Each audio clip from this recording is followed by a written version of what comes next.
Were you ready? I wasn't. Hello. Hello. And welcome To Sort of the Story. I'm Janey. And I'm Max. And this is the podcast where we tell each other stories. Like this is our podcast. We're changing it to be about pogs. Poggers is what we are now.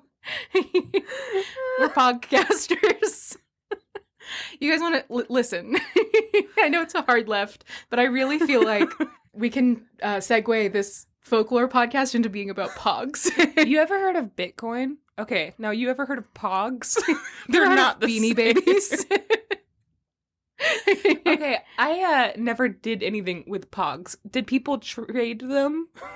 I think so. I never did anything with pogs either. This is the podcast where we find out what pogs are. Was it currency? I think they were like trading cards, but they weren't. Pogs? They were little cardboard box tops, weren't they? Yeah, they were like trading cards, but they were pogs, is what I said. And I was right. That's not a good explanation. I don't think that's... Guys. Hello! And welcome to Sort of the Story. I am Janey. And I'm Max. And this is the podcast where we tell each other stories like fairy tales, folk tales, and mythology. And also, you are here. Welcome. Pogs! You have pogs? What's up, poggers? Welcome to Pogtown. All aboard to the Pogwarts Express. Hated that. Did you hate it? Hated that. Because you laughed right away. Hated it. She loved it. Guys, hi. Welcome. Happy November. We hope you're having a great time. It's November now. We're like halfway through the month of November in 2024.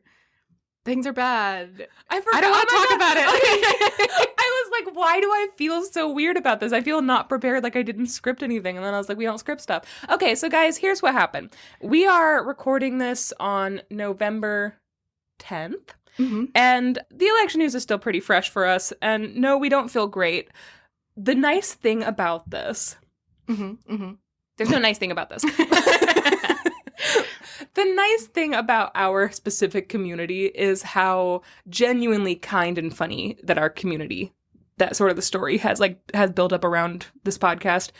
It's all very empathetic people. Like, we've gotten no hate mail. I know I'm gonna knock on wood, but we've never gotten any hate mail, which is kind of nice. I've been on the internet for quite a while, and I've gotten a lot of hate mail.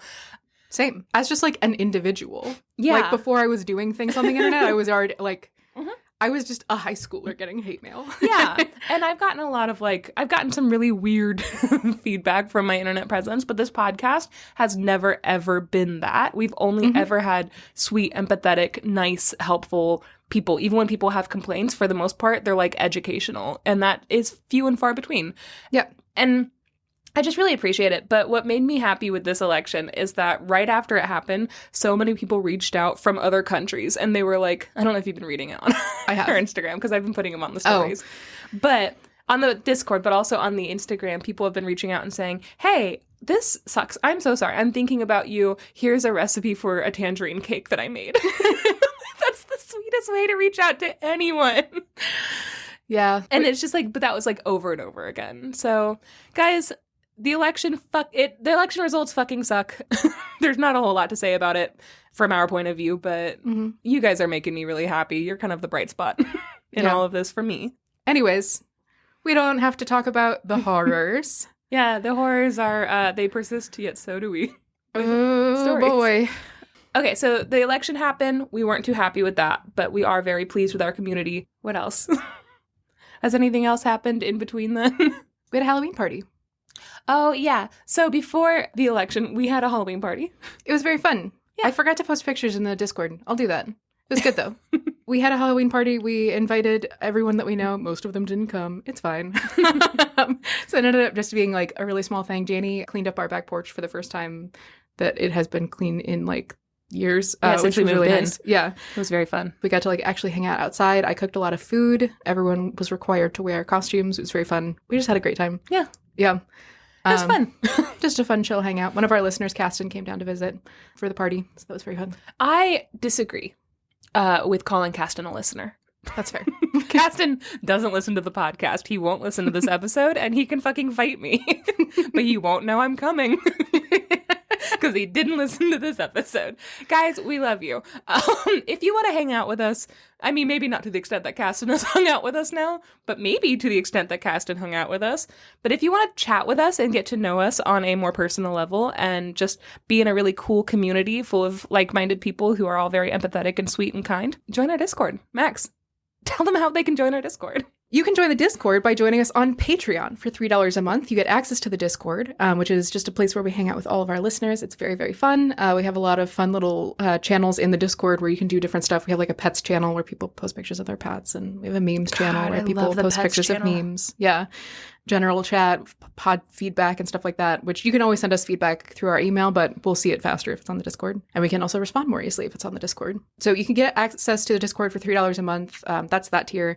Or there's a higher tier for $7 a month. You get access to the Discord plus a bonus episode every month, which is a full-length regular episode of the podcast that is accessible only to our $7 Patreon listeners. Yeah, so check it out if you're interested in any of that.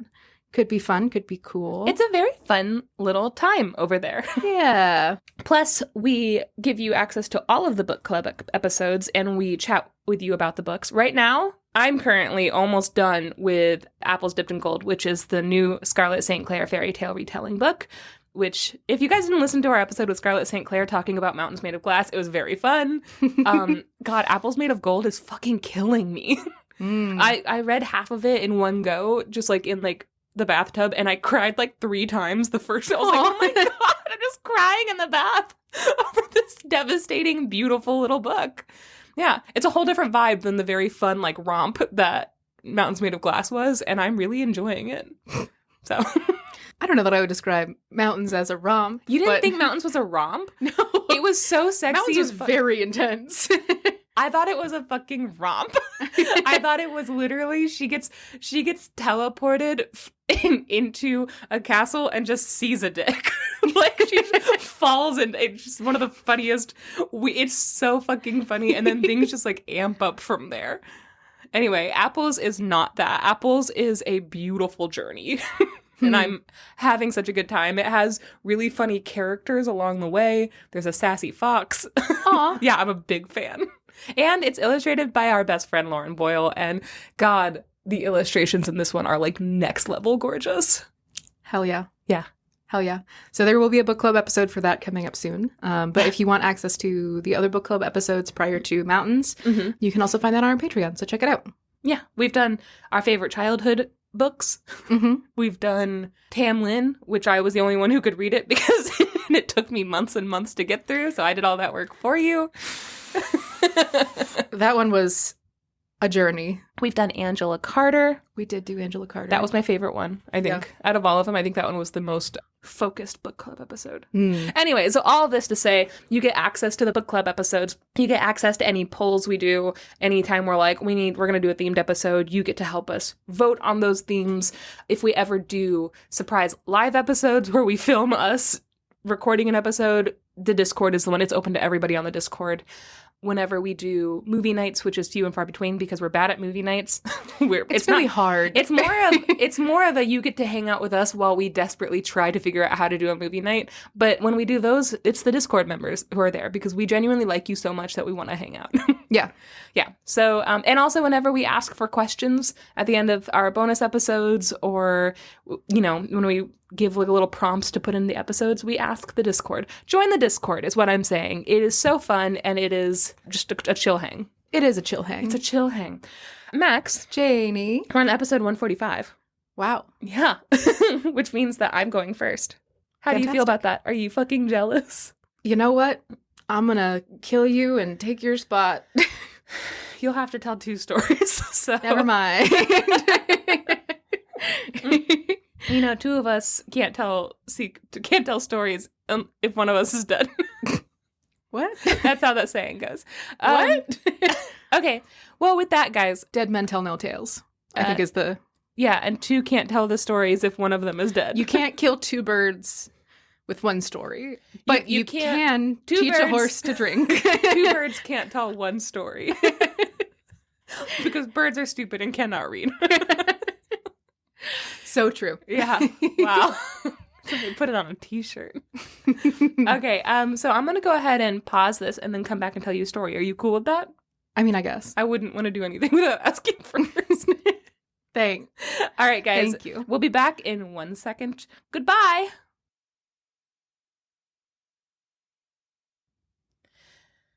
Okay, Max. Okay, Janey. Max, okay. You know what I just remembered? What? How bad I am at editing this podcast. I accidentally released a super sped up version for the last episode, and then I fixed it, but when I slowed it down, I also slowed down the intro, so it was like going 15% slower, and everyone was like, am I insane? Am I having a stroke? Why is it like this? Anyway, I'm going to try really hard not to do that this time. No promises. Hey, listen, we do our best. That's all anyone can ask of us. I try. So the story I'm going to tell you today is from Dancing on Blades, Rare and Exquisite Folktales from the Carpathian Mountains, collected by our hero, Dr. Chengavarag Zalka. Dr. Zalka, this is a standing invitation to come hang out with us and watch Twilight. Come to our house. Come to our house. You Come are to our house. invited. What if she's a vampire? I don't care. That's fine. Yeah, she can go. As long as you're a cool, hot lady doctor vampire. Yeah. You're in here. Anyway. Well, hang on. What? We don't want to open it up that much. If you are Dr. Chengavarag Zalka, then yes, you're invited to our house. Come murder us. I rescind all invitations to our home. I don't want to deal with this. Dr. Chengavarag Zalka, email us, and then I'll invite you personally. Okay, no lying, promise?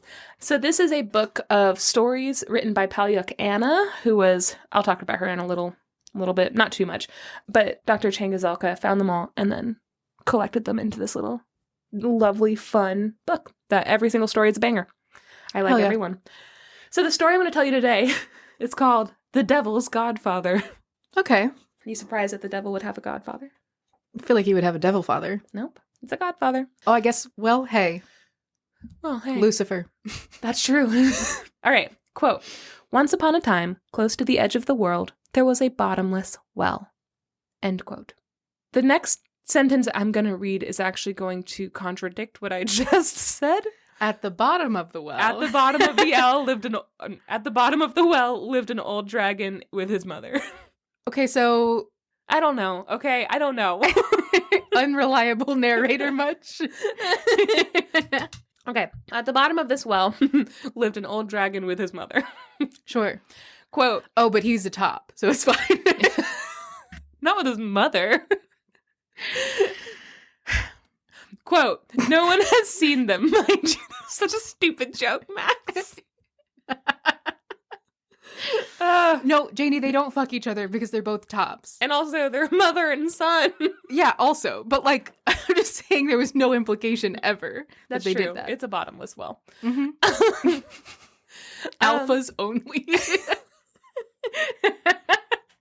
Quote, no one has seen them, mind you. Not even I. I only heard it from my mother in the spinning house when she was in a good mood, and I will tell it to you as she told it to me. End quote. So their mom has seen it. She says, I only heard it from my mother. And how does she know? She probably heard it from someone else. So someone's seen these dragons. Someone's seen something. Listen. Reach out. If you see something, say something. Listen, there's a lot of contradictions I'm realizing in this story. We're going to have to keep going. I'm pre-pissed. Close to the well, there was a village and a city. And at some point, there was a disastrous drought that left both without water for like 2 years. There was no rain to feed the land, all the rivers went dry, and so did all of the wells. And then the livestock died of thirst because, I guess, animals die faster than humans. Sure. That's what they say. Probably they prioritized giving water to the people. Yeah. And then soon people began to die as well, one after another after another. So the people would go in processions to the big wells to pray for water, but it was all in vain. And they're like, well, that was our only... We had one move. That was our plan, and it didn't work. So finally, the old women of the village decided that someone needed to go ask the devil for help. Quote, since God obviously wasn't listening. Shit. End quote. Ooh, the shade. But no one knew where the devil was. After racking their brains for a while, they decided to go ask an old lawyer in town. And If anyone knows what the devil I is, was going to say, it's a fucking lawyer. there's a joke about lawyers being in league with the devil there somewhere. You found it. Did they already ask all the politicians? Okay, so they go to the old lawyer and he says, quote, "Sure, I can tell you. I have worked with him all my life. Just be careful not to regret it. You've chosen a good time to seek him out. He is preparing for baptism, and if he's in a good mood, he might just help you." The lawyer is very casual about his relationship with the devil. I mean, the devil does a lot of contracts. I imagine he would have to have a contract lawyer. That's true, Max. Ooh, good job, Max. You're absolutely right. Yeah. Is that what this is? Well, that's why he knows the lawyers, because of a contract. Fantastic. So the old lawyer told them that they could find him, quote, "at such and such crossroads on such and such a day at such and such an hour." Sure. But he also told them to pray hard before they decided to call him. So the villagers decided all together, they were like, okay, so we've already been praying quite a bit, so we just won't do that anymore. And let's have the village priest go speak to him. Yeah. What? The priest to go speak to him. He knows all about this. He's the most qualified for the job. So they went and told the priest, like, we need you to go talk to the devil, ask him for some water. And the priest was, like, not thrilled about this. But they were so insistent and everyone was dying. He really didn't feel like he had a choice. I mean... So... he went to the crossroads on a Sunday at midnight, muttering prayers, heart racing, shaking like a leaf, just like really upset that he had to do this. And to his shock and horror, the devil called out to him, and he almost jumped out of his skin. And Hey! The devil said, "Hey! Lucky you have come, Father, because my wife just gave birth to our 97th boy, and we have run out of relatives to be godparents."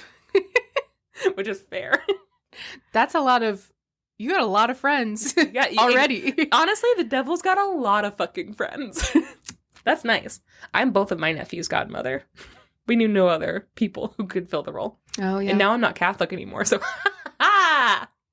The priest... Is the devil Catholic? I don't know. Probably not, right? But would he be not Catholic? I don't know. Anyways, much to consider. Yeah. The priest didn't want to agree to be godfather to the devil's son. He's like, that feels like not my job description. Also, we just met. Yeah. But he didn't have a choice about this either. He was having a really bad day. He kept his wits about him, and he told the devil that he would be godfather on one condition, that the devil help them end the drought and send the village some water. And the devil was like, yeah, okay, by the time you get home, there will be enough water for everyone in the village. But he also warned the priest that if he forgot to show up to the baptism, he would come and get him. He's like, oh, okay. Yeah. That's fine. I'll come and get you if you don't show up. So, like, don't not show up. Do you want to ride? Yeah. I guess is what I'm asking. Should we go together or are we driving separately? I can tell you where it is or we can just go together and it's up to you. Yeah. But if you want to ride, like, we got to be ready at this time because I don't want to be late. What do you think of that? Are you willing is that okay? to pitch in for gas on the way there? And so it was. The villagers didn't ask for details when the water came back, but they were just like really happy that it was back, and they just kind of ignored the fact that the priest had made a deal with the devil. Yeah. But of course, trouble soon followed, Max, because the village had water now, but the city did not have water. So at night, people started sneaking down from the city, and they took all the water they could find. And the next day, the village judge ordered guards to stake out the wells to see who was stealing all the water, and every household sent a man to join the guard in watching. And when night fell, they all saw the same thing. People pouring out of the city, down to the wells, and carrying all the water back to their homes. So, of course, the villagers attacked the water thieves to scare them away. Whoa. Which started an all-out brawl, which turned into a mini battlefield. And eventually, the people from the city noticed that all of the water was flowing from the direction of the Great Well. And they thought, okay, well, if that well could give water to well. If that well could give water to the village, maybe it could give some to the city as well. And at this point, I'm sorry, I have to stop the story and make a quick side note. Mm-hmm.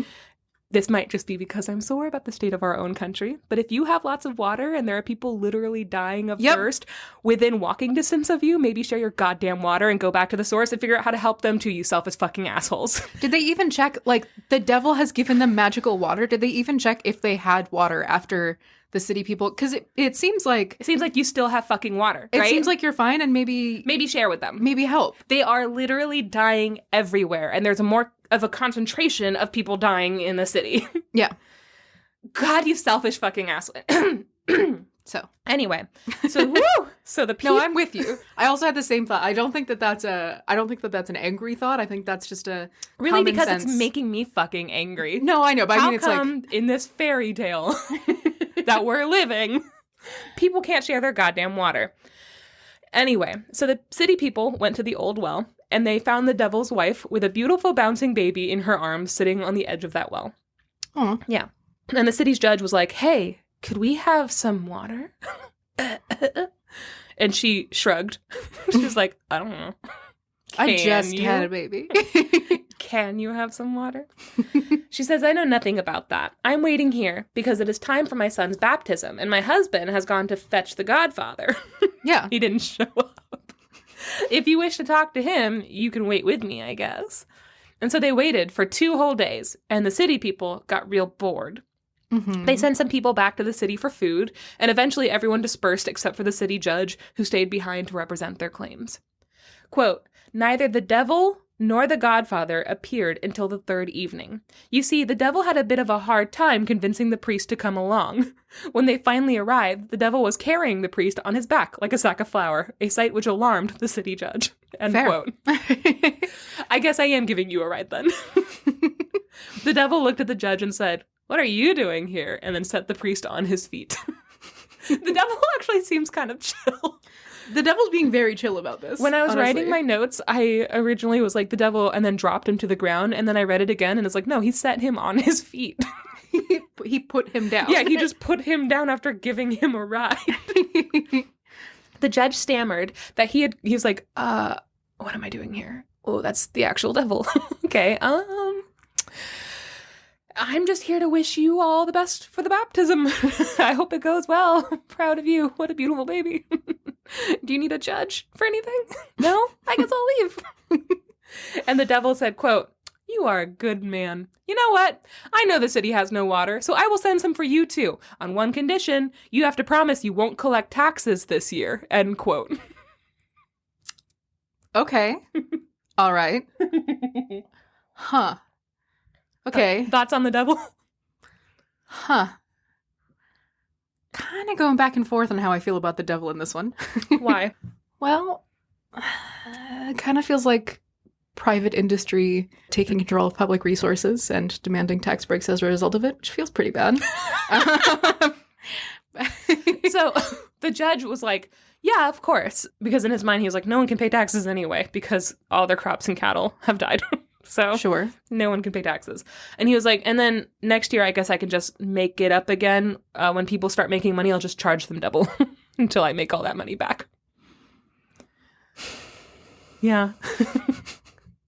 What I want to know is, what are the taxes going to? Are they going towards like public resources? Are they actually going to help the village? Or is it like this old time like fairy tale bullshit where it's tithes to the castle? Yeah. You know? Or is it going to fund like some kind of massive nightmarish military industrial complex that nobody actually has any investment in the goals of, that just becomes such a massive cancer on our society fiscally that it is destroying any kind of public infrastructure in favor of a single few who are executing the goals of an oligarchic capitalist society? Yeah, so we want to see like the details of what's happening in this city in order to make an informed decision. Yes.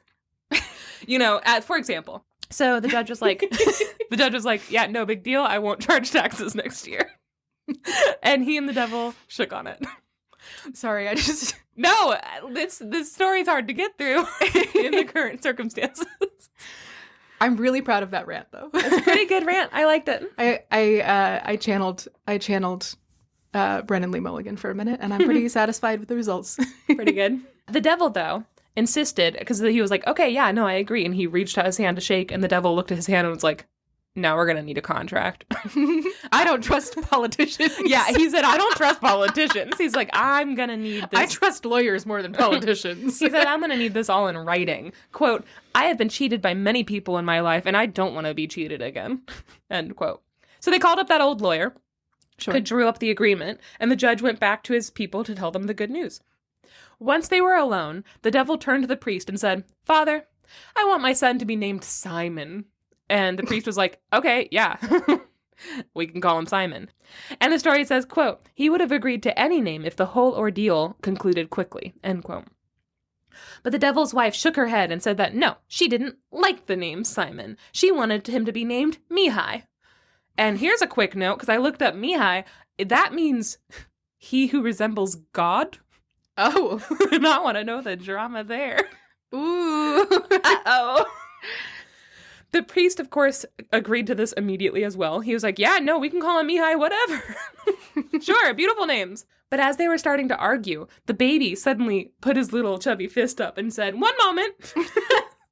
And he looked at both of them and he said, my name is Pluto and nothing else. All right. And the devil said, well, if you're Pluto, then you will be Pluto if you behave yourself. And he patted his newest son on the head and then said, and we will give you, name and all, to your godfather to raise. Oh. And at this, the priest was like, oh, what? I'm not ready for a baby. He was thinking to himself, I can't take him home with me, or the village will start rumors that quick trigger for a outdated term. Yeah.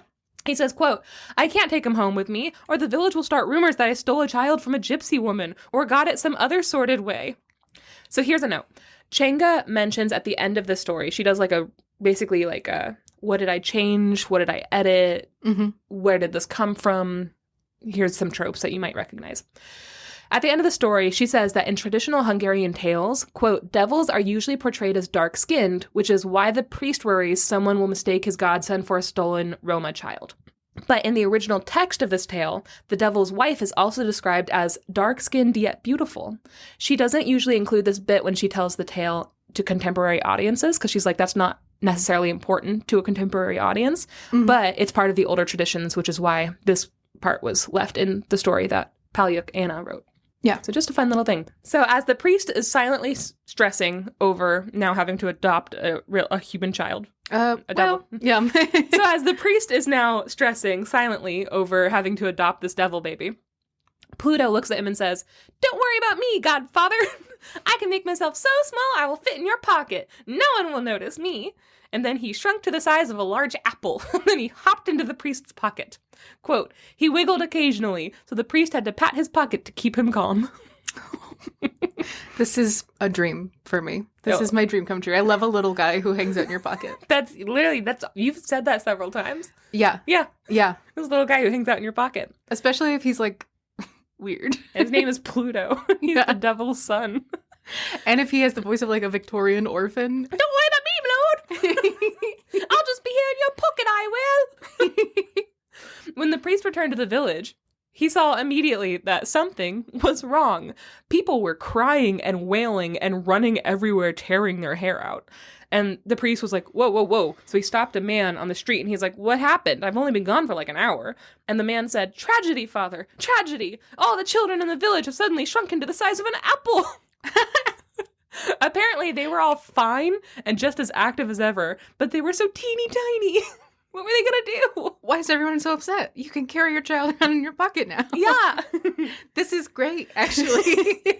The man told the priest that they had all been about to look for him to ask him to celebrate Mass to help remove the curse. And the priest was like, oh no, Mass isn't gonna help with this. I'll be right back. And then he ran back to the church and he pulled the child out of his pocket and he said, listen, Pluto, this will not do at all. If every child is like you, then the village will be in great trouble.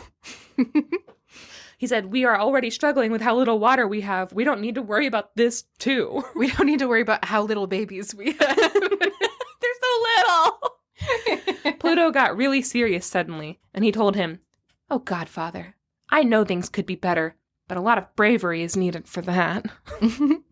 Ominous music plays. Oh, my. According to Pluto, all their water troubles were coming from the old well at the edge of the village that didn't have a bottom.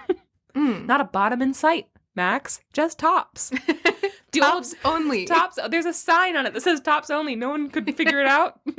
We get it now. The old dragon that lived there with his mother was ruining everything, right? These two dragons were hoarding all the water for themselves. And even though his mother was over 1,000 years old and the dragon wasn't much younger, they were very, very strong.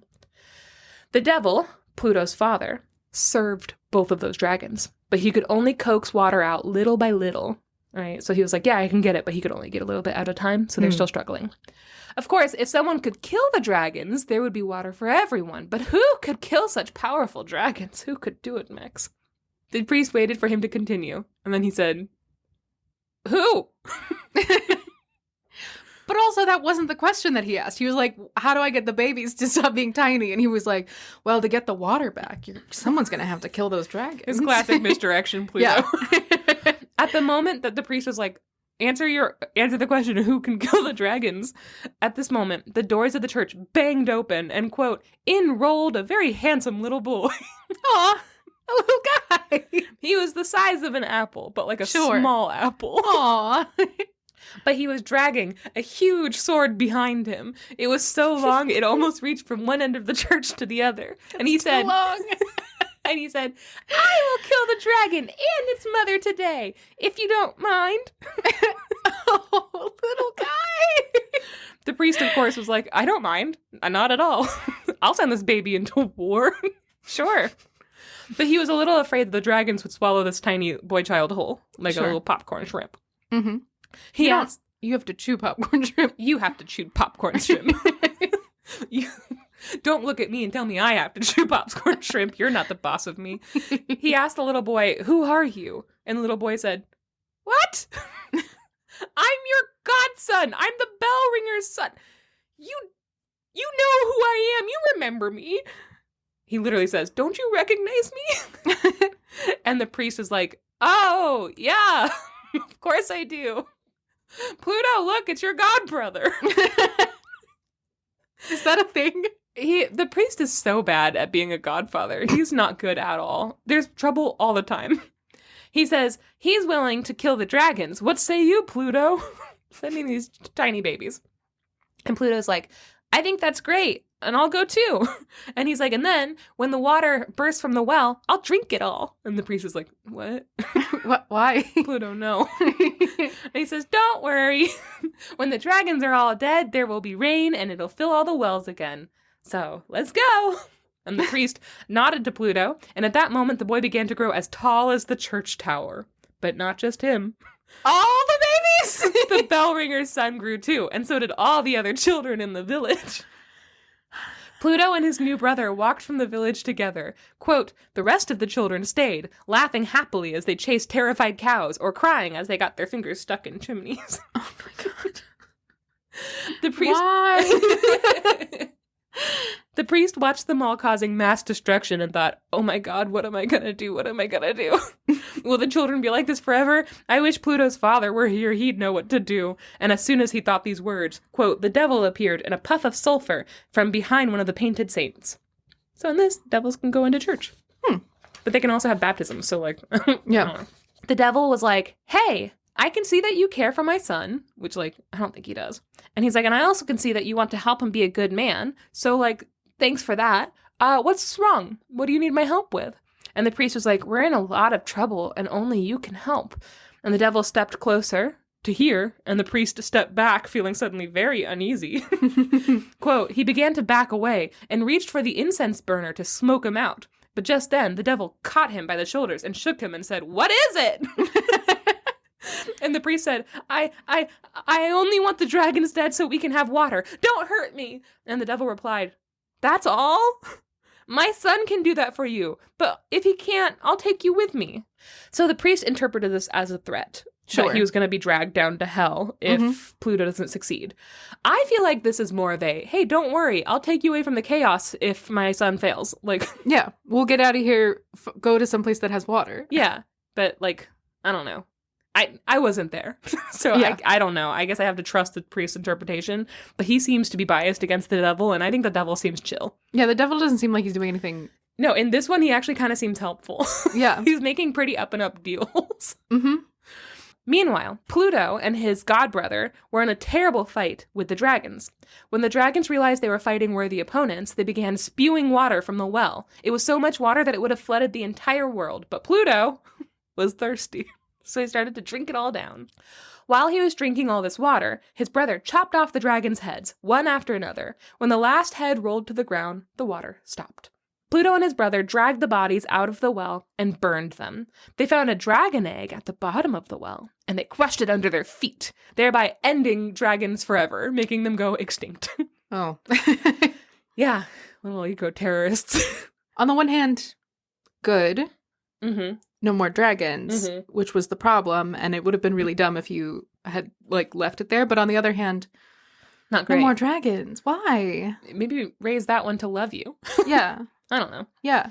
The wind picked up pieces of the rough skin from the dragon's mother, and the pieces swirled in the air. Then they fell to the ground, and they hopped away, which is how toads were born. Little fun aside. The flames of the funeral pyre sprang up, and lightning flashed across the sky, and clouds gathered with thunder, and people laughed and yelled, "Rain, rain! The rain is coming!" They knew that everyone would be okay again.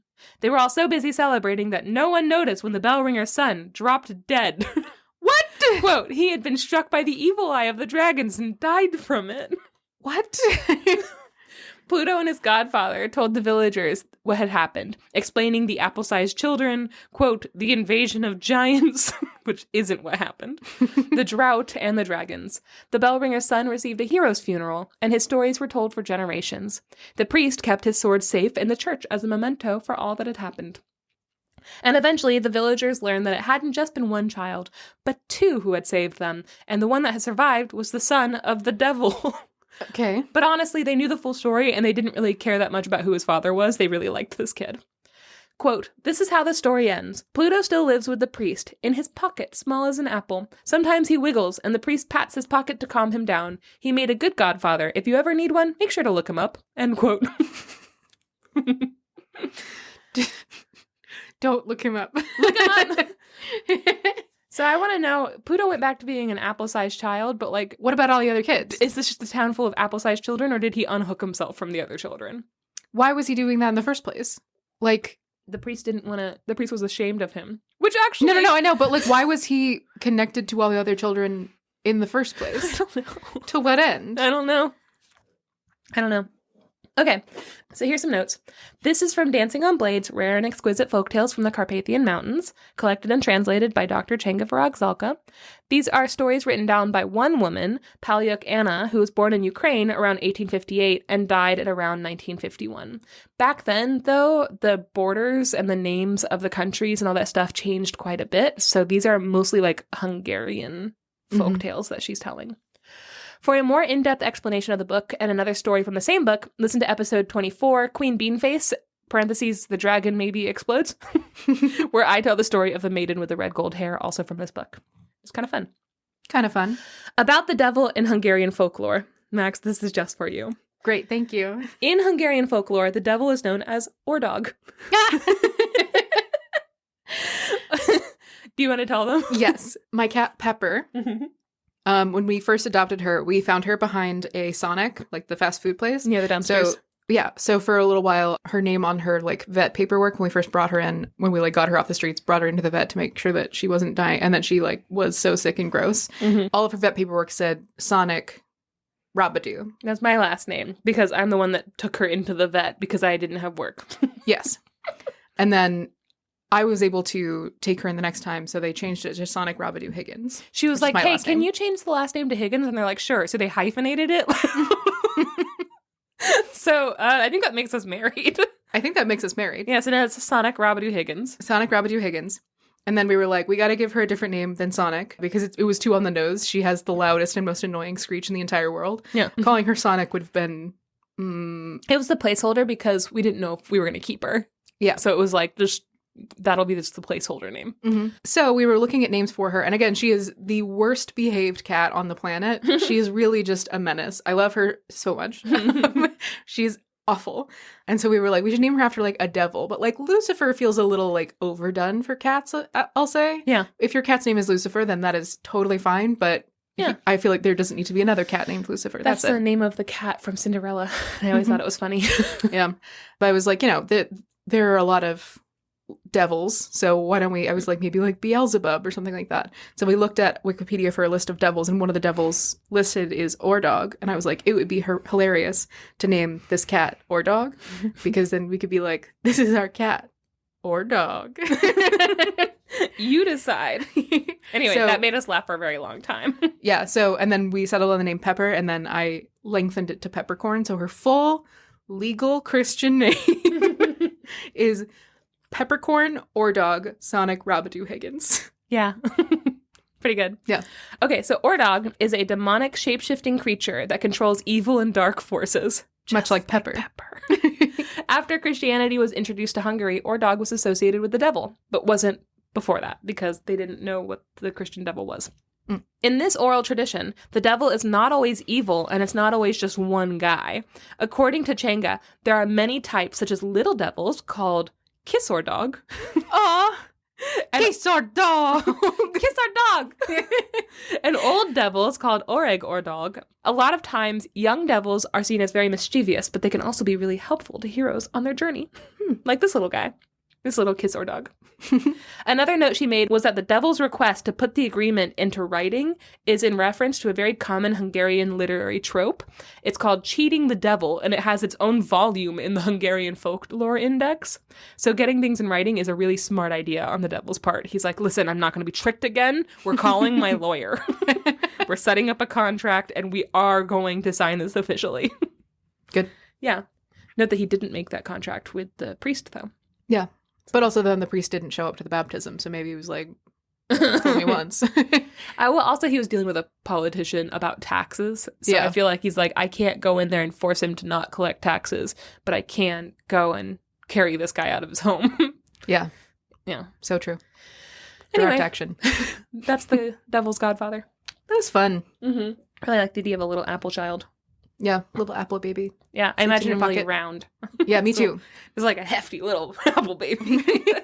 Yeah. Yeah. All right, do you want to take a little break? Yeah. A little apple-sized baby break? Aw. Yeah, we'll be right back. Okay. Goodbye.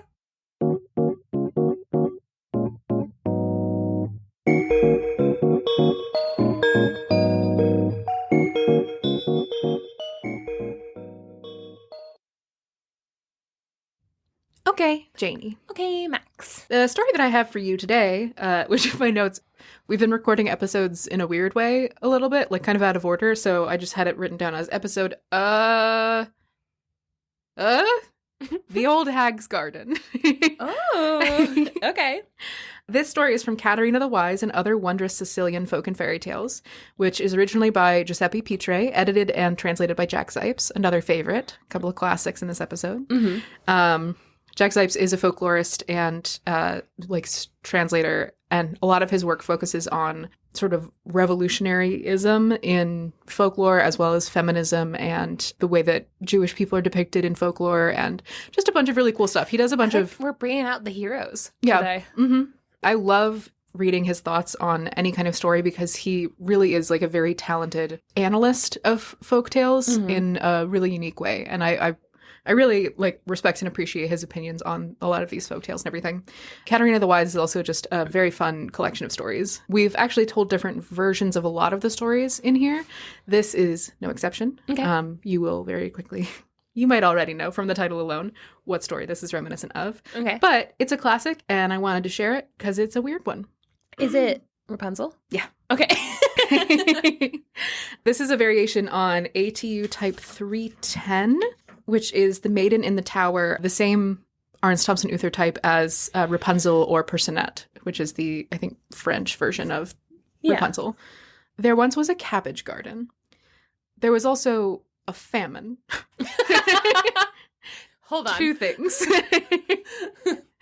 The people of this little region, their crops had failed. Food was very scarce.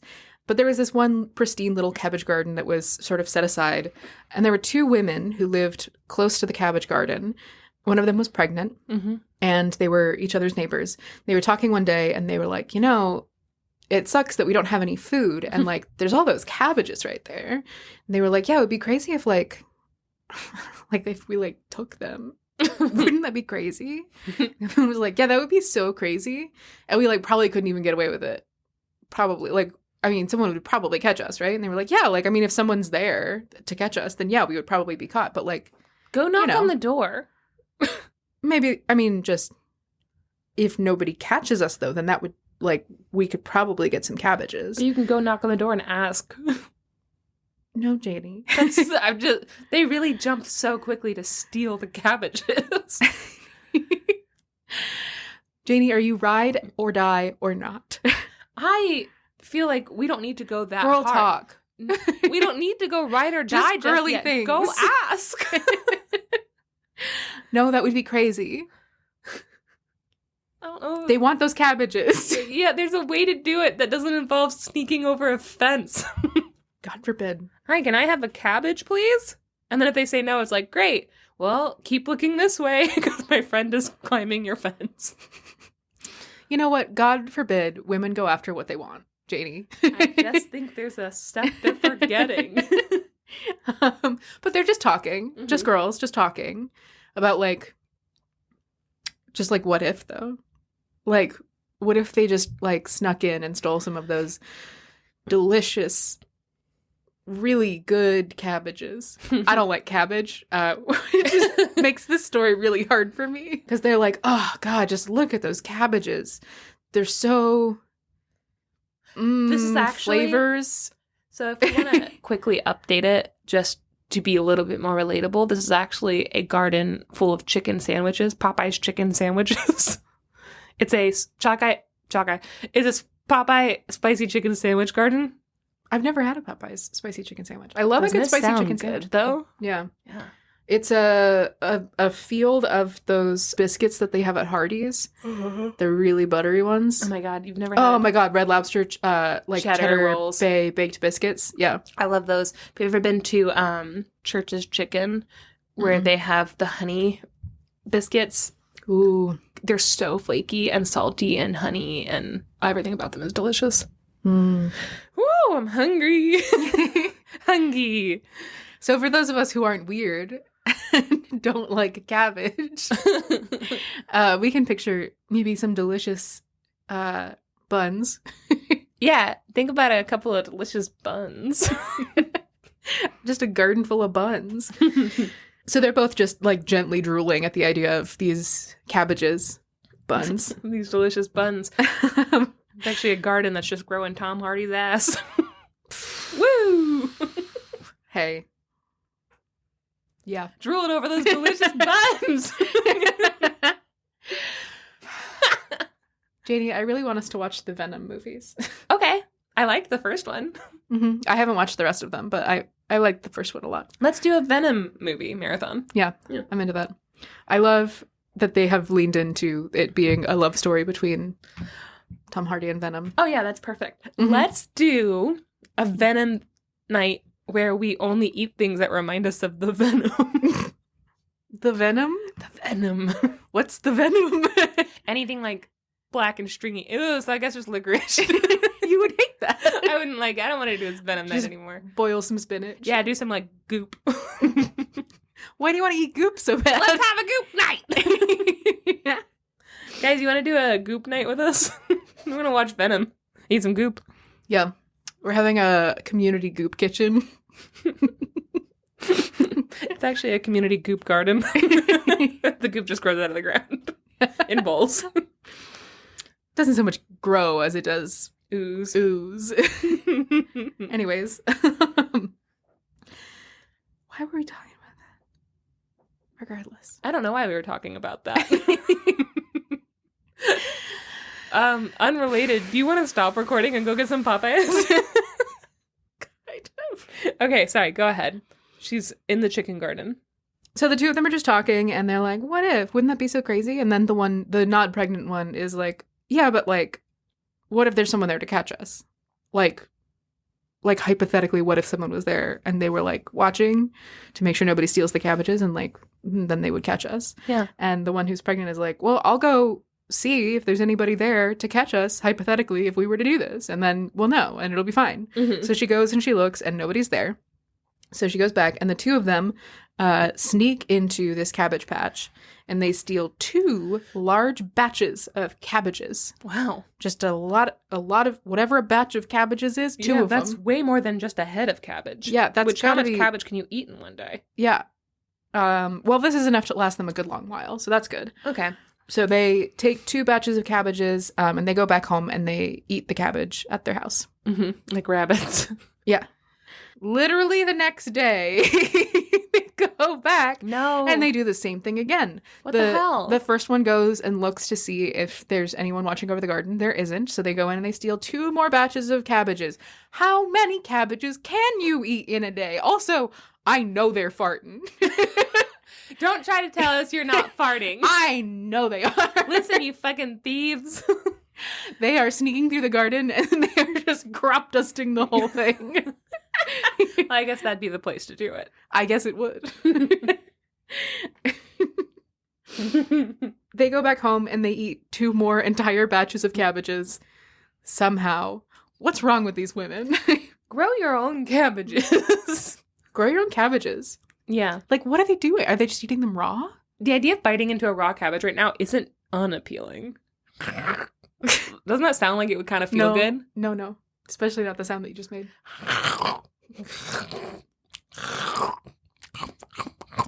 No. I've bitten into an entire onion before and... It's not the same thing, Max. Onions are wet. Cabbages would be dry as you bite into them. They wouldn't be like... That's worse. Juicy. That's worse. No, it wouldn't be worse. It would be worse. It would be good, actually. So now we know who's on the other side of the buns versus cabbages debate. Yeah, I want Janey. the cabbages. I don't want to eat ass. So, I was doing that for your benefit. What? I want those sweet, sweet cabbages. Oh my god. I just wanted to fit in. I don't like cabbages. I think they smell like ass. Oh, but she does like ass. Honestly, cabbages smell more like ass than ass. Oh, okay, go ahead. I think I will. After this second day, the owner of the garden emerges and sees that 2 batches of cabbages, however many that is, are missing. 4 batches Four of batches of 8. Didn't they each take 2 batches of cabbages? I think they take 2 batches total. Oh, okay. So 4. Jesus 4 Christ. entire batches, however many that is. She's like, how big were these rabbits? Now, the owner of the garden, we see as she emerges from her house, is a hag. Just an old lady. I think hags are just like godlike witches. Or are they like witches who have reached a certain age? I think in this context, it's just a mean old lady. Okay. No powers. They're just being rude. Yeah. Jesus Christ. All right. No. So she owns this cabbage garden. She steps out. She sees that 4 entire batches of cabbages are missing. Mm-hmm. And she says, quote, Jesus! Someone's eating my cabbages! Well, I'm going to have to take care of this. This is relatable. Oh, shit! I don't know why that made me laugh so hard, but just, Jesus! Somebody's eating my cabbages! I'm going to have to do something about this. Feels weirdly modern. Yeah. So she's like, I've got to protect my cabbages from whatever fiends are stealing all of my cabbages. So she goes out and she gets a guard dog. She ties the guard dog to the gate and she tells the dog, like, hey, if anyone comes in to steal my cabbages, you bark and then I'll come out and I'll murder them. And the guard dog is like, okay. Boss. Okay, thanks. I won't let you down.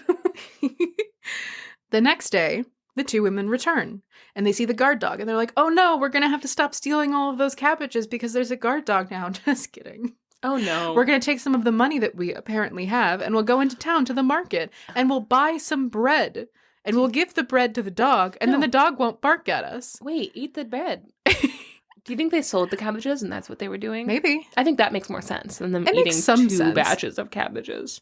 I mean, They really fucking deserve whatever's coming to them. Those thieves. but apparently they have money and there's just a market that has like bread like right nearby. Yeah. And it's like, just eat the bread. Stop stealing cabbages. Just don't eat. Also, Summer and Francis wouldn't stop for bread. No.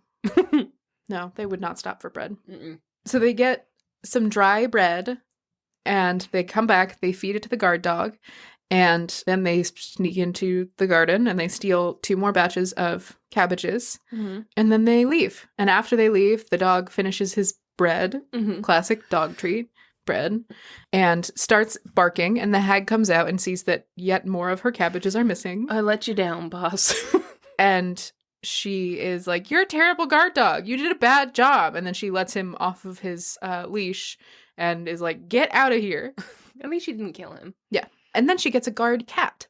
Oh, that cat cannot be bribed. Mm-mm. It probably can. It probably can. Yeah, it definitely will be bribed. Pepper would sell us all out just for somebody shaking the treat bag. Yeah. They don't even have to open it. She'd be like,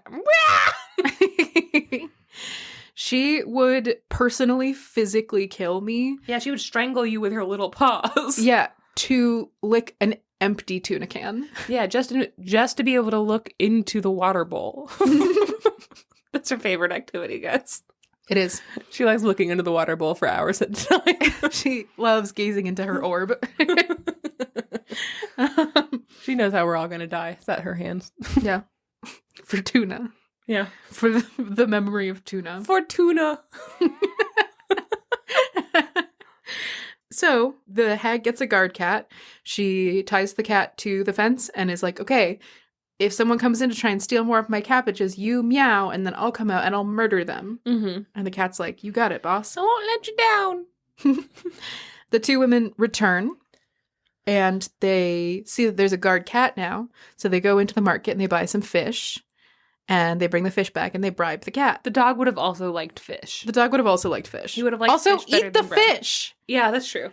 That's protein. What are you getting Eat from the cabbages? fish. Fiber? Farts. Exclusively farts. There's no nutritional value in farts. Yeah. You can't eat farts. Please remember that. You're destroying the environment. So they buy a fish, they bring it back for the cat. The cat eats the fish. Mm-hmm. They steal more cabbages, and then they leave. And after they're gone, the cat finishes his fish, and he starts meowing, and the hag comes out with, I guess, a gun. And sees that more of her cabbages are missing. And she's like, cat, you're a terrible guard cat. And let you down. And the cat's like, oh, I'm real sorry, boss. And she's like, well, I'm going to cut your head off. Wait. And then she cuts the cat's head off. This feels gendered. Everyone knows that all dogs are boys and all cats are girls. And so this is sexism. This is sexism. So the hag cuts off the cat's head, and then she gets a cock. So she forgot about the cabbages. She goes out and she gets a rooster. A guard rooster. I can tell you what the answer isn't. You can't ask me how I know. Guys, I had to cut Slutty Autumn off so early. So she gets a guard rooster. The women return the next day. They see that there's a guard rooster. They bring some grains. They scatter the grains around the rooster. And then they steal 2 more batches of cabbages. They must be selling the cabbages. But I think you're right. But, like, now that you have the money, buy chickens so that you can raise chickens and have eggs and then sell those. Like, yeah. Take one of the cabbages and plant it. How does that work? You could put it in water and grow roots and then put it in the ground? Yeah. Yeah.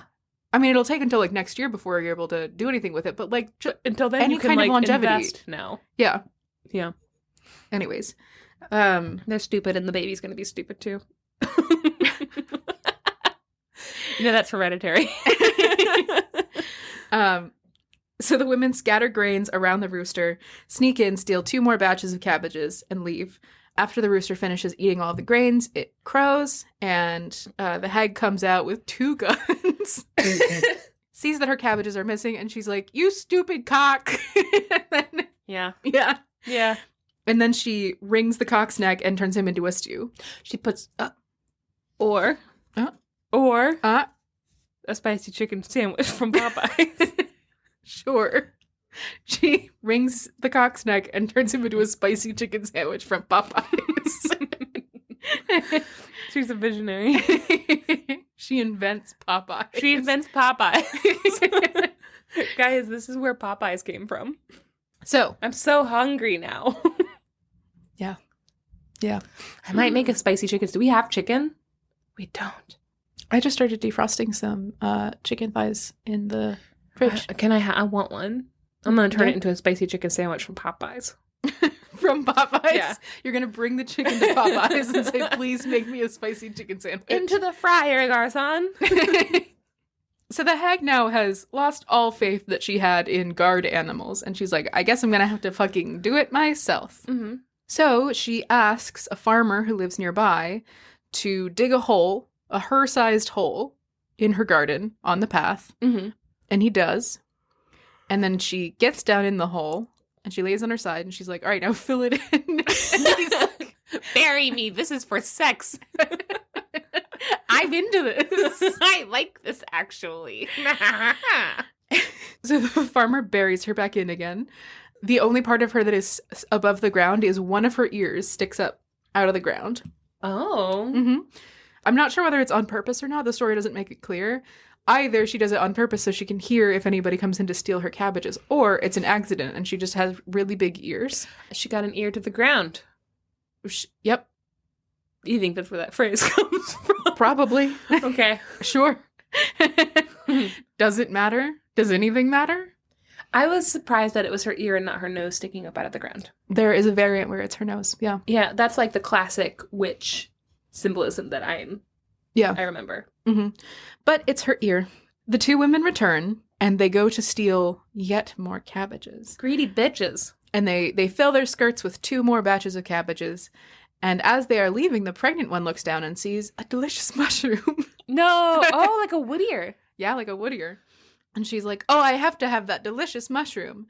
And she grabs it and she tugs on it and it sticks in the ground. And she's like, I have to have it. And she yanks on it really hard. So hard that she pulls the entire hag out of the ground. Ow! Yeah. Immediately realizes what she's done wrong. The other woman who's with her runs all the way back home. But the pregnant woman falls on her ass when the hag comes out of the ground. Mm-hmm. So she's not able to get away. And the hag says, you're the ones who have been picking my cabbage. Just wait and see what I'm going to do to you. And then she grabs the pregnant woman while the other one escapes. And she says, now I'm going to eat you alive. And it's like, well, I guess they didn't have to wait that long. Here's the thing. In this instance, I am on the hag's side way more than I ever have been, because these women are not just, whatever the story isn't saying, these women are not just survive. They're not just eating some of the vegetables, they're not just trying to survive off of it. They clearly are making money off of this, and they keep going back day after day, and they're completely depleting her entire supply. That's wrong. Yeah. Eat her alive. Yeah. And her little baby too. We're becoming radicalized into hags. I've been there, man. I've been team hag for years. Listen, same. And the woman's like, no, don't eat me alive. I'm going to have a baby. And the hag's like, great, apps. She's like, no, I'm going to have a baby. And if you let me have the baby, once the baby turns 16, you can have that 16-year-old to eat instead of me. She's the one that offers up her baby? Yeah. Oh my God, the villainy. Hashtag team hag. Honestly, team hag. And the hag is like, all right, you know what? Yeah, I could go for a 16-year-old in 16 years. I think I'll be hungry by then. It's an investment. Popeye's chicken 16-year-old. Popeye's spicy 16-year-old sandwich. That's going to be the name of this episode. Yeah. Popeye spicy 16-year-old sandwich.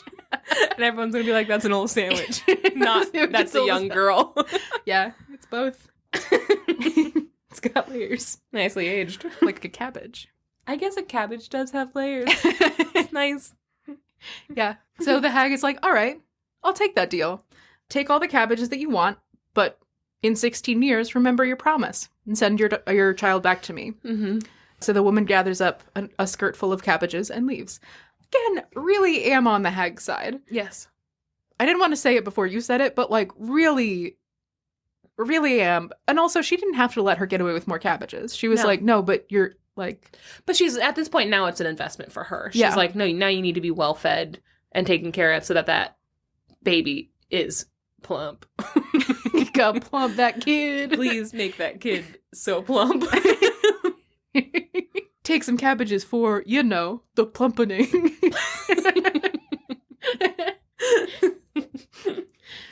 The plumpeting. Do you feel good about how this episode is going? I'm so hungry. Literally, I've crossed the threshold at this point, and I'm like drooling over this spicy 16-year-old. And I know how that sounds, but I can't help it. I would eat this kid. Team Hag. Team Hag. Eat that kid. The woman returns home, and she sees her neighbor is back at her house with all of her cabbages. And she's like, well, I'm really glad that you got away. Of course, I had to promise the hag my child. You didn't have to promise that. She's like, I had to promise my child to be eaten by the hag in 16 years. I really feel like the hag would have taken the funds that you made off of the cabbages. Honestly, she probably would have been like, just leave the cabbages that you haven't taken yet and don't come back. You didn't even ask for an alternative. Yeah. She just fully offered that up. Moment one. Yeah. So she's like, well, I guess good for you for getting away. I had to promise my only child. And her neighbor's like, and what do you want me to do about it? And that's the end of that conversation. I guess nothing. You don't have to be such a dick about it. Yeah. 2 months later, the baby is born, and it is born a girl. And when the baby is born, her mother says, my daughter, I'll raise you, give you my breast, but then someone is going to eat you. And she weeps. Does she? It doesn't say that. I was giving her credit, but you know what? I don't think she does. 16 years passes. Does this child know that she's No. promised to the hag? No. I want to read this book. I want to read a fantasy book where a kid reaches 16 and then realizes that she's promised to a hag to be eaten. Let me just reframe that for you a little bit. Mm-hmm. Instead of a hag, it's One Direction. We already got that. Wait a minute! Guys! Send me the links. I don't know. Do you want that? I feel like you don't want that. Me? Yeah. You're right. I probably don't want it. I'm hungry. Yeah. Hungry for 16-year-olds. Ew! When you say it, it sounds wrong. I'm actually hungry. You sicko. So 16 years passes, and one day the girl goes out to the market to buy oil for her mother. Yeah, oil, my mom. Is it Monday already? Gotta give my mom an oil change. I hate Mondays. So this 16-year-old girl goes down to the... Gotta give my mom an oil change. The 16-year-old girl goes to the market to buy oil. How plump is she? Middlingly. Mid. Yeah. Like average plumpness, I would say. As she's walking to the market, the hag sees her. And the hag calls out to her, "Whose daughter are you?" And she's like, "Oh, the daughter of my mom, that woman." And the hag is like, "Oh, okay, so you are exactly... Okay, you are who I thought you were. Cool. Tell your mother to remember her promise and take her these figs." And she gives her a bunch of figs to take home to her mom. Okay. Delicious. Delicious. I happen to know that... And this is something that I read about a little while ago, so the details might not be entirely accurate. But I happen to know that a fig is a very particular... has very specific symbology in, like, Italian and Sicilian culture. Yeah. It's a butthole. Go on.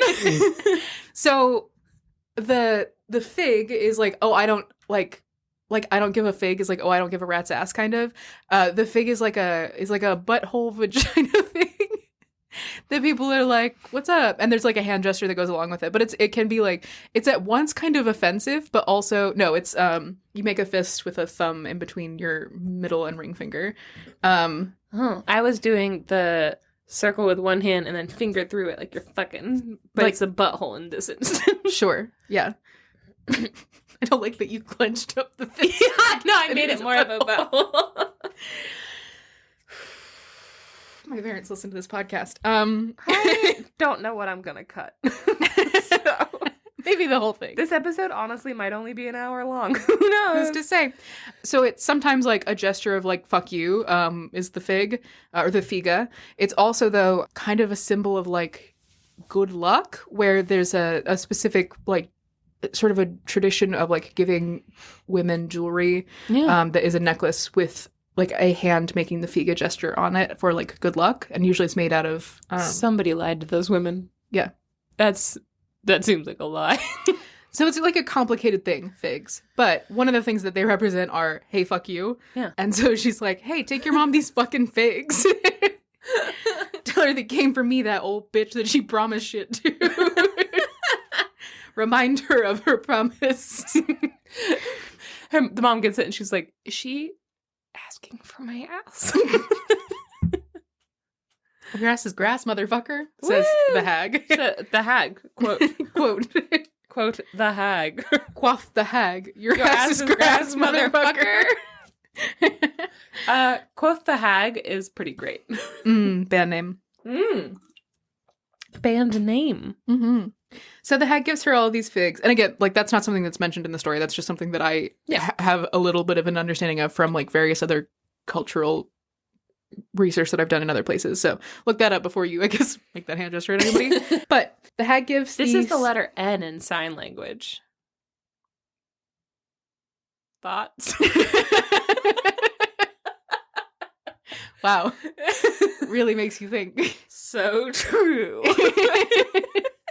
JD just signed, I don't think so true, but like kind of some of the letters. I signed the word no.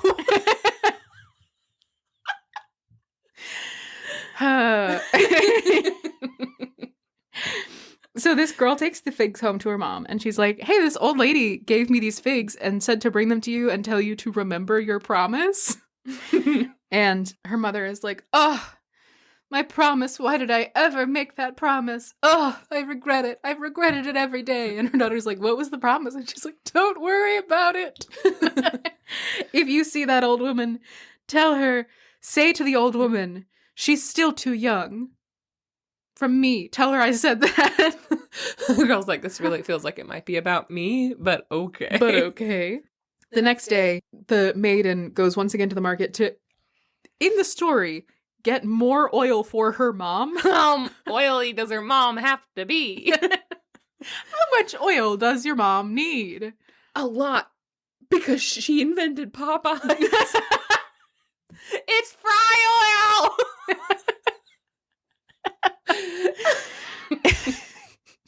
She invented Popeyes.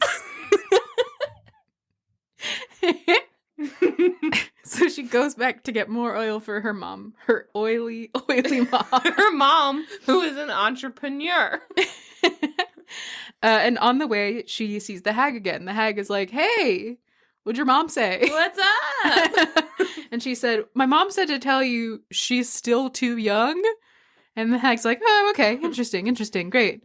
Here's some more figs. Bring them back to her. Remind her about her promise. Okay, bye. See you later. Bye. Okay. So the young woman goes back home. But in the time that she is out, her mother has been thinking, right? For the first time since she invented Popeyes. Her mom has been thinking, and she's like, this hag has now seen my daughter. She knows that she's probably about 16. So I don't have all that long before I have to give her up. Mm-hmm. And I mean, really, it might be better just to pull off the Band-Aid. Am I right? Just say, like, you can have her now. What? Because it's kind of just drawing it out otherwise. I thought she would be thinking about a way to subvert this curse, but no. No, she's thinking about, like, is it better to do it now or later? And she's like, well, I'll just do it now. Get it over with. Wow. So the young woman comes back home to her mother. And she's like, I saw that hag again. She gave me more figs. And her mom's like, oh, my daughter, next time you see her, tell her. When you see her, take her. And the promise is kept. It's like, really feels like this is about you, though. Oh, my God. What a bad mom. Really bad mom. The next day, she goes out to get more oil for her mom.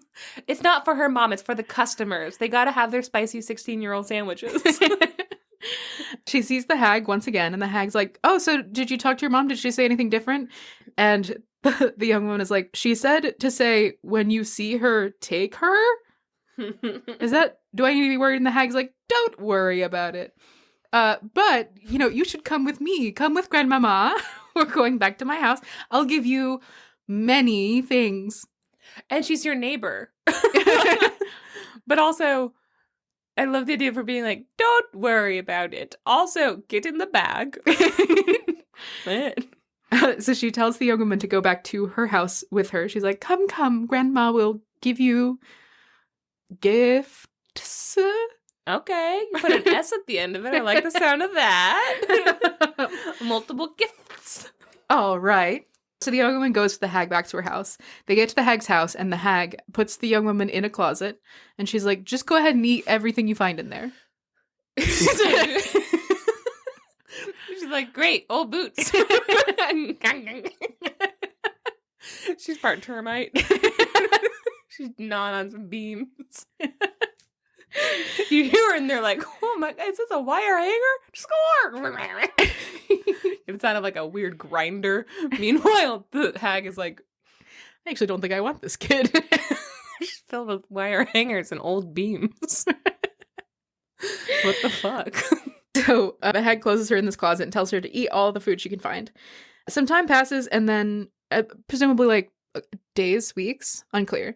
But the hag tells her, I want to check how fat you are. Stick your finger out of the hole in the door so that I can see how fat your finger is and I can tell whether you're fat enough for reasons. Look at her belly instead. It's the perfect shape of a hanger. No, she has to keep the door closed. Okay. So she's like, stick your finger out. This isn't Rapunzel. This is way more Hansel and Gretel. It's very Hansel and Gretel. Yeah.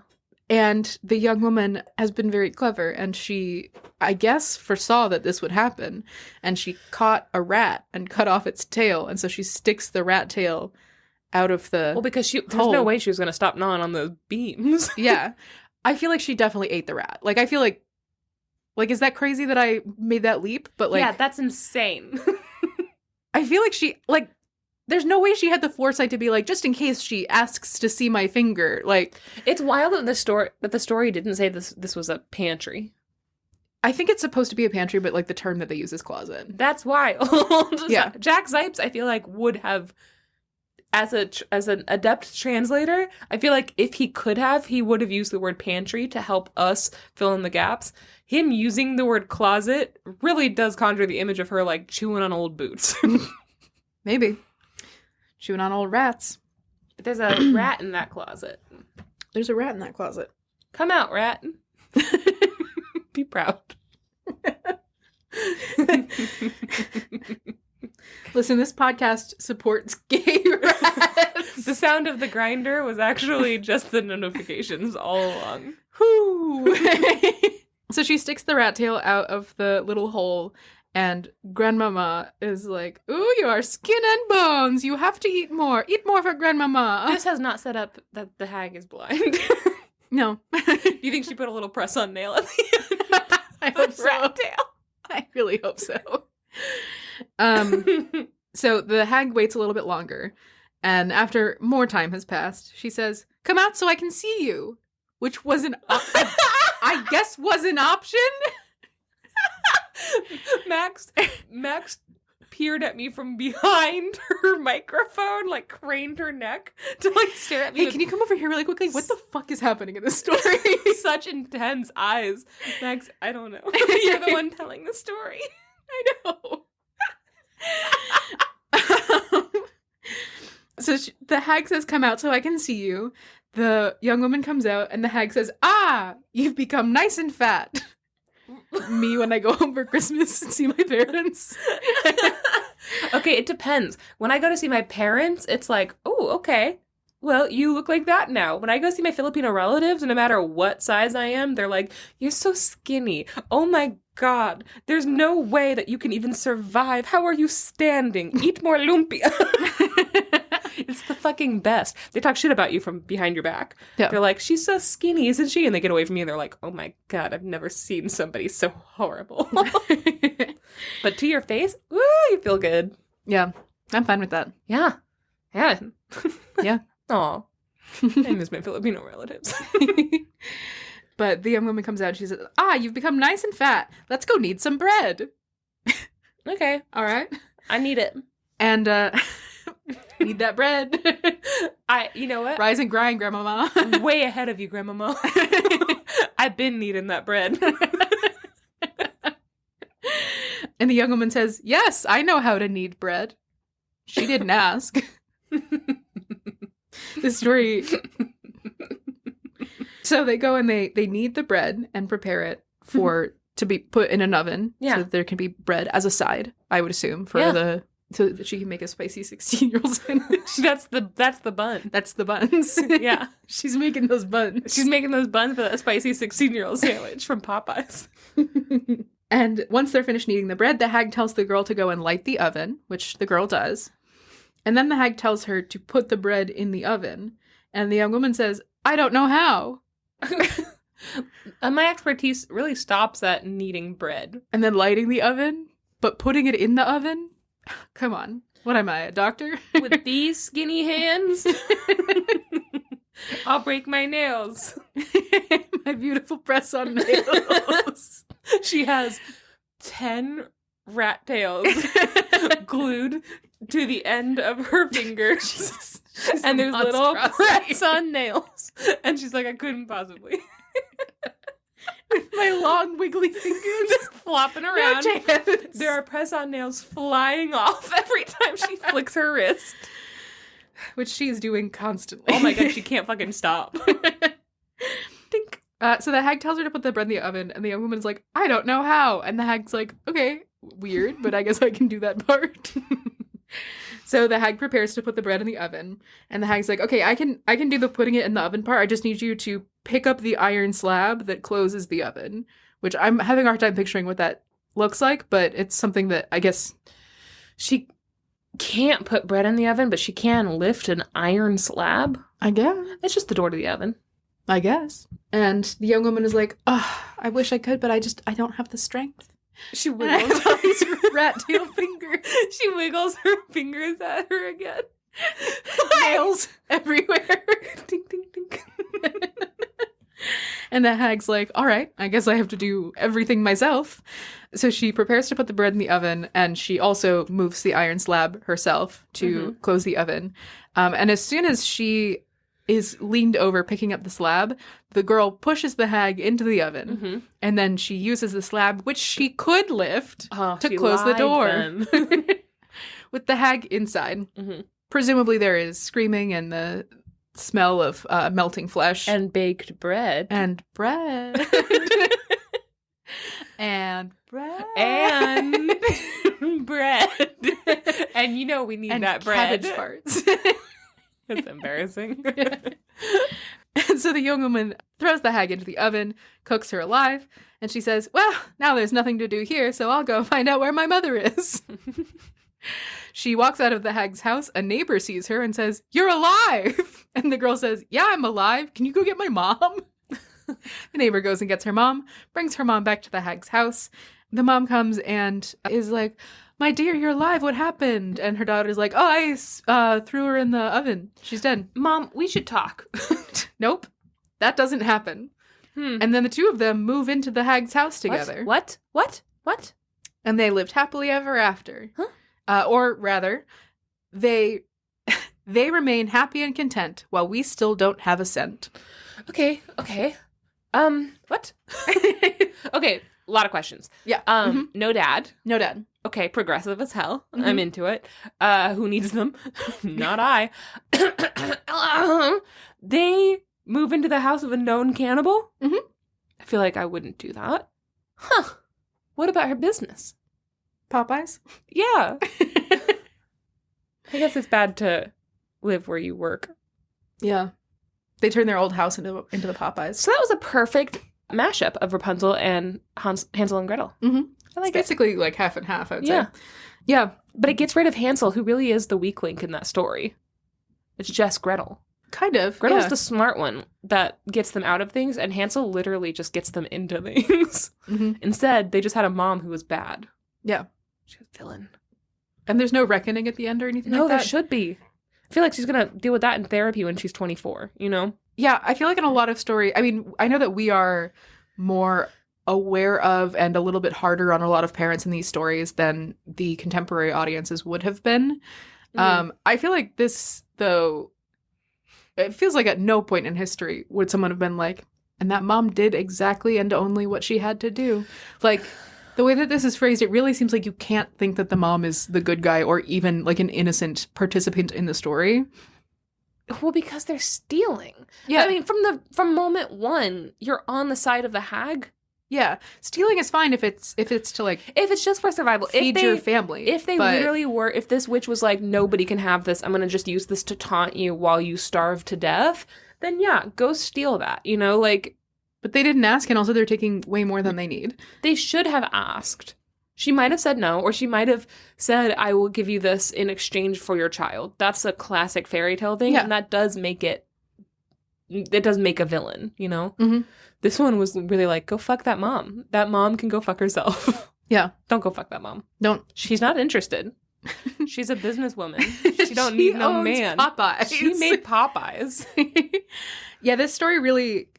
This is one of those ones I think where you can tell that this is a couple of different stories pushed together because there are so many things that just never come up again. And also, like, I don't know, there are a lot of pieces of the story that I think are really interesting. Yeah. And that's all I'll say about that. Jack Zipes mentions in his analysis of this story the idea that kind of recurs in a lot of different folklores, especially in Western European folklore and fairy tales, of like a pregnant woman having very specific cravings, which he mentions is something that, like, in fairy tales, the same with like Parsonet or Rapunzel. Yeah. The reason why Rapunzel has to be locked away in a tower is because she's promised to a witch because her mom steals like a flower or an onion Rampion. or some kind of like herb or something from the witch's garden because her mom is pregnant and she has like a pregnancy craving for this specific thing. And that's something that happens in a lot of these stories, is that there is a pregnant woman who has a very specific craving. Jack Zipes addresses the fact that this is a trope because there was a belief that if a pregnant woman had a pregnancy craving, she had to have that or it would adversely affect the baby. That, we should have never dispelled that myth. No, yeah. I feel like that was made by pregnant women, and then somebody was Let like, them have scientifically, that. that's not true. And they're like, go fuck yourself. Yeah. Stop blowing up our goddamn... We know. Yeah, and blue balls are real. Can you fucking not? Yeah. Ugh, men. Yeah. But the idea was like if a pregnant woman had a craving, it was because like the baby needed that or something. So you would have to get it for her or you were a bad Well, they're not wrong. They're not wrong. A lot of cravings are because of a nutritional Deficiency. deficit. Yeah. So like the women in a lot of countries where they are starving, a lot of places where they are starving, you'll see women eating dirt and they just can't stop and they're like, I don't know what's wrong. And it's because they're iron deficient and they can't find it anywhere else in their body. It's just trying desperately to make that up. Yeah. So like they're not wrong.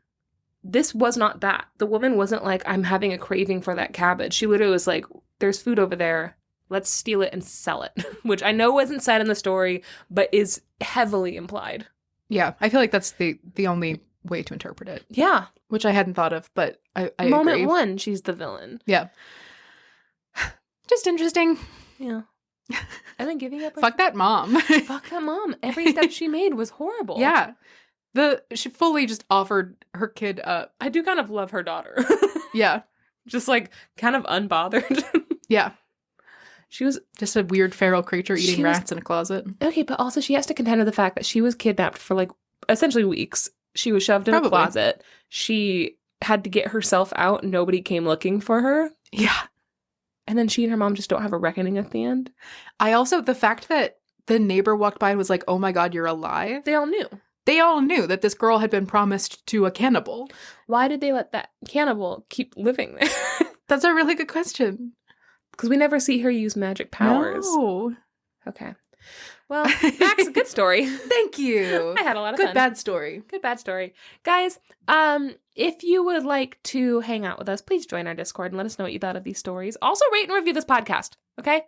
I would like 5 stars in Apple Podcasts, please. That's my order. Also, a spicy chicken sandwich from Popeyes. Join our Patreon if you would like to hear some bonus episodes. We have 21 up there now.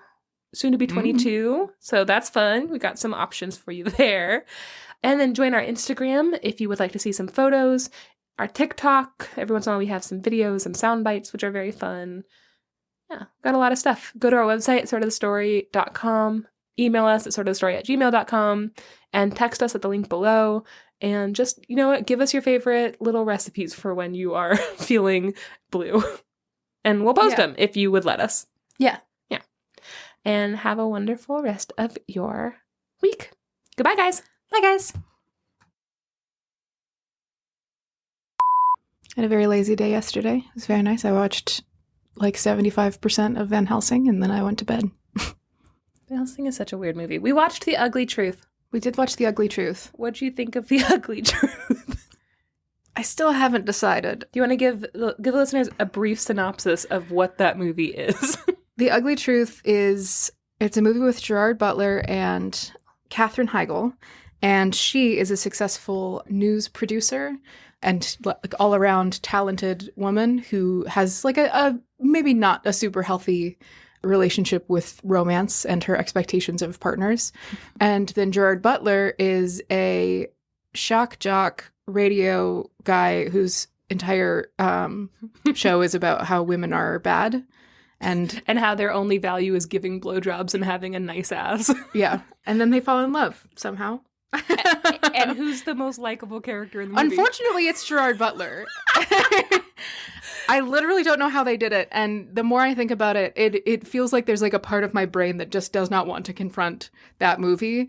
I'm incapable of forming an opinion about it because every time I try to, my brain's just like, stop, don't think about that. You are, as always, one of the nicest, most professional people that I know. Mm-hmm. Even when you write like an email and you're like, I'm pissed, is this too bitchy? And it's like, to whom it may concern, the most professional thing ever. I hope you're having a great day.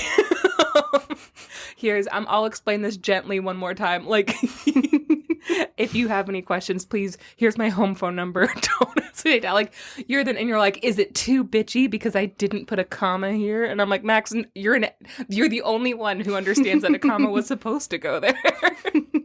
Like, I split the infinitive. Do you think he thinks I'm a cunt now? I'm like, no, that wasn't cunty. What's an infinitive?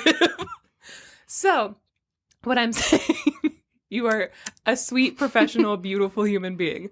Describing Katherine Heigl as somebody who's good at everything she does, who may have a skewed view of romance, is possibly more batshit crazy than the actual movie. Katherine Heigl is batshit crazy in that movie. And also, she's not good at her job. Yeah, she is. She's not. Her news station is failing because she's too boring. She inherently, the thing that makes her good at her job when he comes around is that he's doing a good job in that he's having two naked women wrestle in Jell-O on the news. And she tells him, lick the Jell-O off her finger. And he's like, I would have never thought of that. And everyone's like, wow, genius. She's a mastermind. How come LA hasn't swooped in and gotten you? And I'm like, that's not good at your job. I think she's good at her job because the news isn't supposed to be exciting. The news is supposed to give you the news. That's what the news is for. So I actually think that the entire premise of the movie is flawed, that like news stations should have to justify themselves. It's like a morning news. It's specifically a morning news show. It's not like the news. It's not like she works for CNN. She works for like a morning news show. And they're like, what can we do to bring in viewers because everyone else is more exciting? And she's like, maybe we interview the mayor. And Gerard Butler's like, maybe I show a woman's bare ass on TV and then I slap it and then I tell her that she needs to hit a Stairmaster and everyone's like, good. It's such a weird movie, guys. And I can't stress enough, Gerard Butler is the hero of the movie. It's so weird. Again, I would posit that the movie itself is flawed in the presentation of the fact that like they need to get more viewers for the news. Like the news should just be assumed. They're like, we need more viewers of the news. Yeah, like that's dumb. That's a dumb premise. And I think that the moral of the movie should have been like, it's the news. It's not supposed to be exciting. It's supposed to give you the news. But that would be a movie about the news. This is a movie about Katherine Heigl. Being batshit crazy. Being batshit crazy. Do you remember what makes them fall in love when she's like, oh my God, he's the one? Do you remember her big moment when she realized she was in love with him? They like the same kind of water. And what kind of water is that? Tap. That's how you know, ladies. Also, a child makes her orgasm in that. You know what? Here's my official final take on that movie. Okay, go ahead. Masterful work on the part of Gerard Butler and Katherine Heigl. I had a good time. I had a two or 3 stars good time. Okay. Bad movie. Yeah, no, not a good movie. 5%. It's so bad and so weird. That movie makes me feel crazy. Yeah. Oh, guys.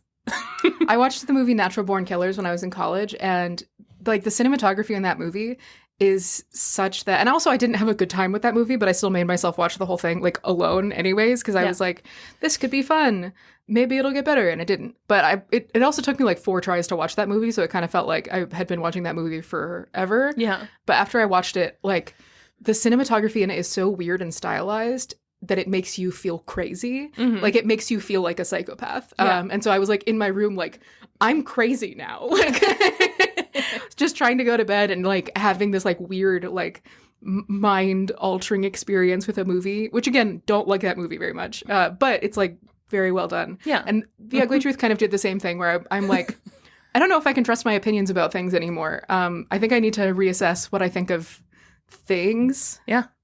The takeaway from that movie is Gerard Butler truly can make you love anyone. Because that's the most unlikable character that could ever be written. You can sympathize and empathize with a serial killer in a lot of movies. There are people who are like, I watched the Jeffrey Dahmer show, and now I love Jeffrey Dahmer because Jeffrey Dahmer show. Because welcome to the Jeffrey Dahmer show. That's actually who she hired. I'm gonna eat you, yes I will. Yeah, that's who she hired to be on her morning news show after he quit. But there are people who are like, Evan Peters is so hot that now I love Jeffrey Dahmer's. Like, we could do that. We did that with this man. And weirdly enough, I think he's worse than the Jeffrey Dahmer character. He's so bad. Anyway. It's also, the movie tricks you because in the beginning, he really is like a morally repugnant person. Yes. And then as it goes on, his relationship advice gets to be more like sound, where he's like, hey, you need to be expressing yourself to your partner. If you have needs and your partner isn't meeting them after you've asked them to, then you need to not be with them anymore. And like stuff like where it goes from being like, in the beginning, he's like, ladies, if you want your husband to stay with you, just gotta suck his dick. Yeah, suck his dick and stop making more money than him. Yeah. And then like as it goes on, he's like, listen, you cannot assume that someone like who you're with is going to like the same things that someone who you were with before. Like, well, you know, and like it gets like over the course of the movie, he becomes more of like an actual person with decent advice, to the point that like at the end of the movie they bring in another guy who's like fulfills the same role, but he's not that guy. Yeah. He's a rapist. Yeah. Oh my God. Yeah. There's a character who shows up at the end and is just like, I've raped like 90 women, and everyone's like, what? And then he gets and he's pushed like, out aha, ladies. and then he gets pushed out of a balloon and we never see him again. I hope he died. Maybe he died. I hope he died. And that's like that's the juxtaposition where they're like, see, he's actually not that bad. And it's not that he's not that bad or that he never was that bad. It's that he's not that bad anymore. Well, I think what actually made that work. So I've also thought about, I mean, I've been thinking about this for years. The thing is that Katherine Heigl's character is insane. The things that she is desperate in a way that's like, oh my God, this guy that she's in love with or that she has a crush on might actually be in danger from how obsessive and insane she is. And she has this impossible list, and she like, we open up with her like on a date and she's like, great comprehensive credit score. The guy's like, what the fuck are you talking about? And like she like tries to order for everyone. Like she's just so, she's like the classic early 2000s type A like control freak woman with a career, you know? So she's a stereotype, but she's going like balls to the wall with it. And so the first thing you see him doing is being like, you can't do this anymore. You can't do this anymore. Instead of this, you're gonna do this. And also, you're literally going to take your hair down. That's it. And like all of that, if he's doing it in a misogynistic way, but also as a viewer, I'm like, thank God somebody is making her stop. She's a menace to society. So he's a misogynist, but I'm on his side, and that's annoying. But also this character was so crazy that I had no choice but to find my hero in this fucking piece of shit. And it's also Gerard Butler, and he's so charming. Bad movie. Yeah. Anyway, go watch it. Let us know what you think.